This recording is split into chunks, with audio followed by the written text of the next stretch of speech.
All right, it is time to finally put this booster bench together.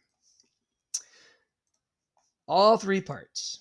So we've always had this tab on the bottom that says assembly. Why don't we go ahead and click on that? And let's actually rename it. We're going to rename this booster bench assembly.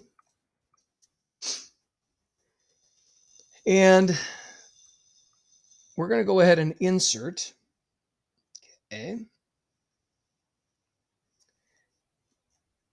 You should see your parts over here. I'm going to go ahead and try find, make sure I'm in the right folder.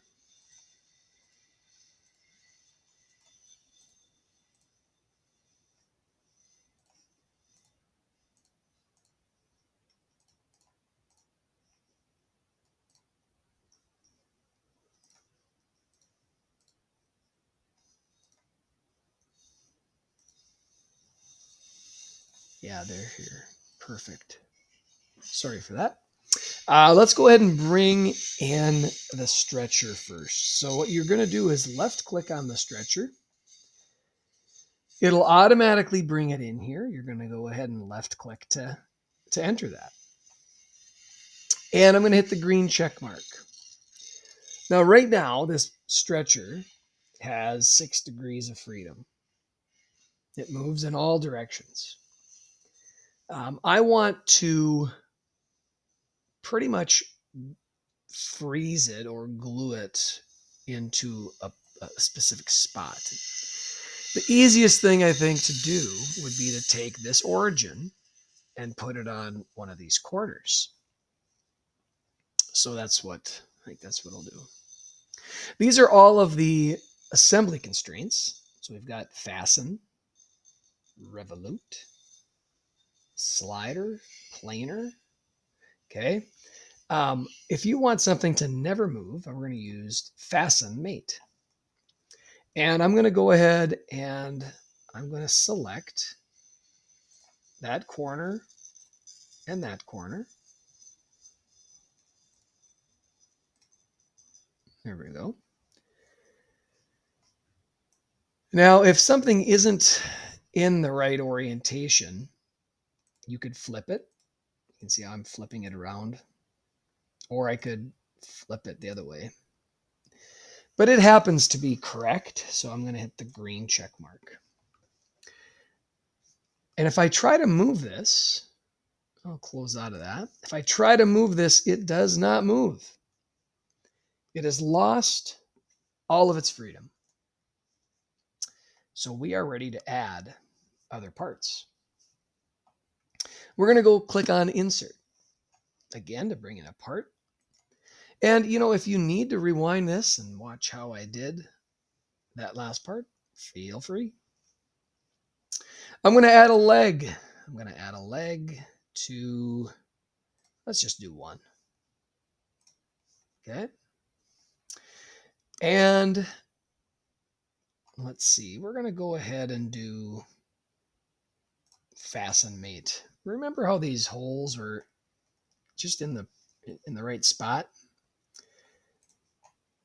Well, if I put them in the right spot, I should be able to click on where the holes are going to be touching each other.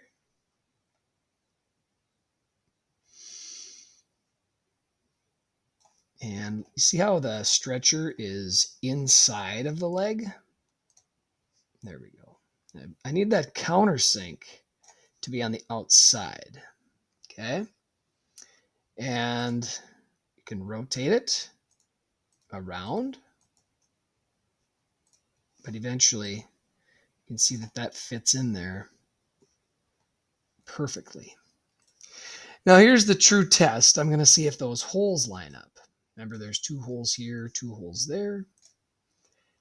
I will look with hidden edges, and I can see that those line up perfectly. All right.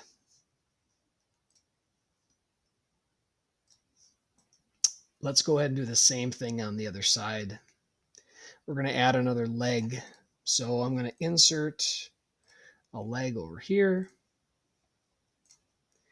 Let's do a fasten mate.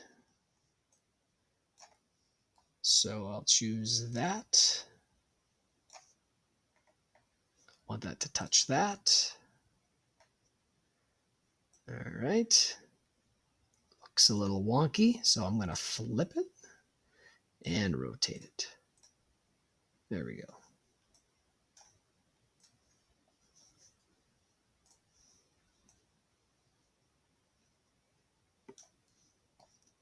Now these two holes in the stretcher should line up with the top.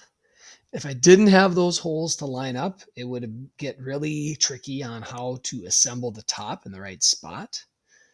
But let's go ahead and see if it worked. So I'm going to bring in my top.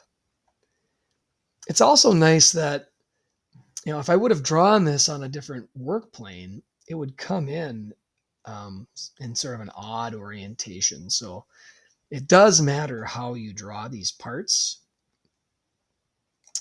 Let's go ahead and do another fasten mate. I will choose that hole.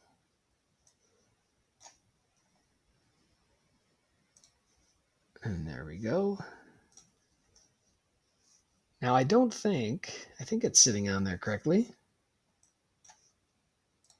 Yep, that went down. Perfect. All right. Green check. Close out.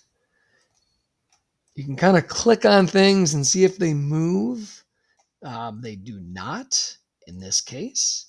So our assembly is complete.